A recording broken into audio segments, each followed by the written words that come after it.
আসসালামু আলাইকুম। আজকে আবারও আপনাদের মাঝে একটা কুফরি মরণ ভানের বিদ্যা নিয়ে আলোচনা করব। যে ভানের বিদ্যাটা প্রয়োগ করলে শত্রু সাথে সাথে মারা যায়। তো ভিউয়ার্স, সাথে সাথে মারা যায় বলতে যে আপনার আমরা একজনের কাজ দিলেন, আপনি তাদের টাকা দিলেন, সাথে সাথে মারা গেলে এরকম না। কাজটা সম্পূর্ণ করবেন, করার সাথে সাথে মারা যাবে। বিষয়টা হচ্ছে এমন। তো ভিউয়ার্স, যারা বিভিন্ন শত্রুর মাধ্যমে প্রতারিত হয়ে যেতেছেন বা শত্রুর মাধ্যমে অত্যাচারিত হয়ে যেতেছেন, অত্যাচার সহ্য করতে করতে দেওয়ালে পিঠ থেকে গেছে, এখন উল্টা যদি শত্রুকে ক্ষতি করতে না পারেন তাহলে আপনার জীবন বাঁচায় দায় হয়ে যাবে। সেই ক্ষেত্রে কিন্তু মানুষ এই তাবিজগুলো করে। তো আপনি যদি এরকম পর্যায়ে চলে যান তাহলে এই তাবিজগুলো আপনি করতে পারবেন এবং আপনার ক্ষেত্রে খুবই ভালো কাজ করবে। তো ভিউয়ার্স, অনেকে বলতে পারেন যে ভাই আমি তো অনেক তাবিজ করছি, কবজ করছি, কিন্তু কোনো কাজ হয় নাই, ঠিক আছে, বা বিভিন্ন কবিরাজদের টাকা পয়সা দিছি, কোনো কাজ হয় নাই। অনেক জায়গায় আমি ধরা খাইছি। তারা বলতেছে শরীর বন্ধ, রাশির সমস্যা, হ্যান সমস্যা, তেন সমস্যা। ভাই এগুলো রাখেন, এগুলো সমস্ত কিছু মিথ্যা কথা ভাই। যে ব্যক্তি পারে, শরীর বন্ধ থাকলেও পারে, রাশির সমস্যা থাকলেও পারে, ঘর বন্ধ থাকলেও পারে। আর অনেকে বলে ভাই নদীর ওই পারে থাকে, নদী পার হয়ে কি যাবে? আরে ভাই, দুনিয়ার বুকে যেখানেই থাকুক, আপনি তাবিজ পড়বেন আপনার জায়গায়, এগুলার প্রভাব বিস্তার পুরা পৃথিবী সরে যাবে। এগুলো জিনেদের কারবার। তো এরা কি নদী পার হওয়ার কি আছে, সাগর পার হওয়ার কি আছে? আসলে বিদ্যা হচ্ছে মেন। যদি আপনার বিদ্যাটা সঠিক থাকে তাহলে আপনি যেখানেই করেন না কেন, যার জন্যই করেন না কেন, আপনার কাজ হবে 100%। তো ভিউয়ার্স, আমি আসলে কথা বাড়াইতে চাই না। যারা অ্যাকচুয়ালি বিপদে পড়ে গেছেন তারা কিন্তু এই তাবিজগুলো করতে পারবেন। আর আমি বলি নেই যে এটা আমার দিয়ে কাজ করান, ঠিক আছে, বা আমি বলি যে আমার কল দেন, আমি কাজ করে দিব, কাজের জন্য এই নাম্বারে ফোন দেন, এরকম না ভাই, ঠিক আছে। নাম্বার দেওয়া আছে, আপনার কোনো পরামর্শ লাগলে বা কোনো কিতাব লাগলে, কোনো কবিরাজের যদি কিতাব লাগে, যে কোনো ধরনের কিতাব, কুফরি কিতাব, আরবি কিতাব, যে কিতাব লাগে, উর্দু হিন্দি যা লাগে সমস্ত কিতাব আমার কাছ থেকে পাবেন আপনারা। রেগুলার ভাই আমার টাঙ্গের উপর টাং ভরা, আমার কাছে কত কিতাব আছে আমি হিসাব করে শেষ করতে পারবো না। তো যাদের কিতাব লাগবে তারা নিতে পারেন।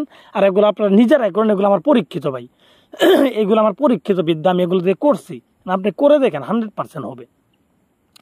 তো যারা করবেন তারা কিভাবে করবেন আমি সেটা বিস্তারিত বলে দিতেছি। এটা করবেন আপনি যে কোনো একটা মঙ্গলবারের দিন রাত্রে 10টা বাজার পর করবেন, ঠিক আছে। এটা করার জন্য আপনি শ্মশানে চলে যাবেন। শ্মশানে যাওয়ার পরে দেখবেন যে আপনি শ্মশানে যেখানে চিতা পোড়ায় আর কি, সেই জায়গায় একটা কালো কাপড় বিছায় একটা মাঝখানে বসবেন।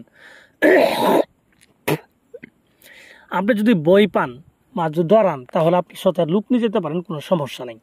লুক নিয়ে যাই আপনি বসবেন, তাদের সাইডে বসায় রাখবেন, সামনে মোমবাতি আগরবাতি এগুলা ধরাবেন, ঠিক আছে।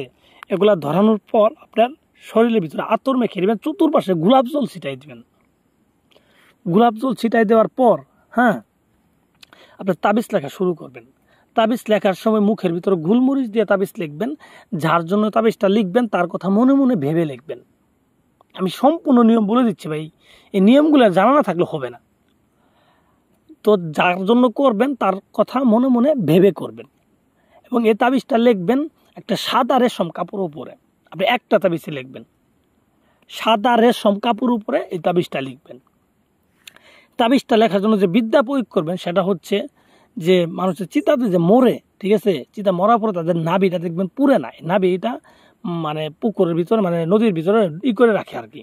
এটা তুলে এনে এই নাভির ভিতরে দেখবেন তেল আছে, পুরার পর একটা ধরনের একটা তেল হবে। এই তেলটা সংগ্রহ করবেন, এটা আগেই সংগ্রহ করে রাখবেন।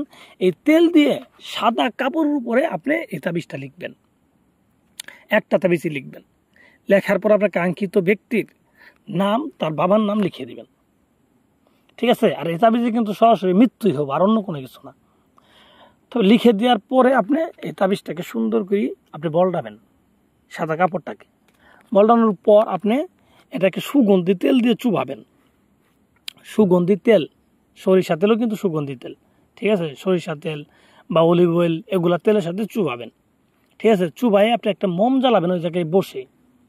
মোম জ্বালানোর পর আপনার বাম হাত দিয়ে এই তাবিজটাকে নিয়ে বাম হাত দিয়ে নিয়ে এটাকে পুরাবেন। আর যার জন্য করতেছেন, তার নাম বলবেন মনে মনে, আর তার কথা তার ছবিটা মুখের ভিতর চোখের ভিতরে করবেন, ভাববেন। মুখের ভিতরে তার নাম থাকবো, চোখের ভিতরে তার ছবি থাকবো, এরকম পরিস্থিতিতে থাকবেন। আর এই তাবিজটাকে পুরাবেন মোমের আলোতে, ঠিক আছে? পুরাবেন আর দেখবেন পুরানো শেষ, আপনি ফোন দিবেন, ফোন দিয়ে শুনবেন এই ব্যক্তি মারা গেছে। এটা আমার মুখের কথা না, এটা বিদ্যার কথা। যদি না হয়েছে, চ্যালেঞ্জ, চ্যালেঞ্জ, 100 বার চ্যালেঞ্জ, আপনার পরিশ্রমের টাকা আমি ফেরত দিব, ফেরত দিব, ফেরত দিব, যদি না হয়।